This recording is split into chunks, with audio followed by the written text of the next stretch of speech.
Pasi lideri i vetëvendosjes Albin Kurti nuk i mori votat e mjaftueshme në kuvend për të zgjedhur kryeministër, presidentja e vendit e ka mandatuar Glau Kënjufcën për formimin e qeverisë së re. Sipas kushtetutës, mandatari ka afat 15 ditë për t'i prezantuar kuvendit për bërjen e re të ekzekutivit, që duhet të marrë mbështetjen e të paktën 61 deputetëve për t'u zgjedhur. Ky veprim ka hapur një fazë të re politike në Kosovë, duke sjellë reagime të shumta mbi qëllimet e këtij vendimi. Sipas analistit politik Faton Mehmeti, ky është një hap strategjik i menduar mirë nga Kurti, me synimin për ta mbajtur kontrollin politik brenda vetëvendosjes dhe për t'ia kaluar topin opozitës.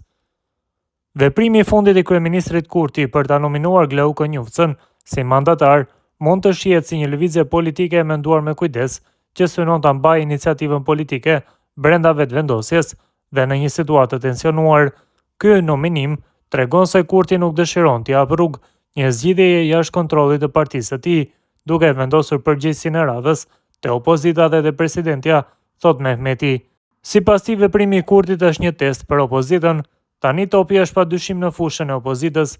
Ajo duhet të vendosë nëse do të marrë përgjegjësinë për formimin e qeverisë apo do ta çojë vendin drejt zgjedhjeve të reja. Ky është një moment testues për LDK-n, PDK-n dhe AAK-n, nëse do të arrijnë të bashkëpunojnë për stabilitetin institucional apo do të vazhdojnë logjikën e bllokadës, shton Mehmeti. Në këtë fazë pritet që skena politike të hyjë në një dinamikë të re.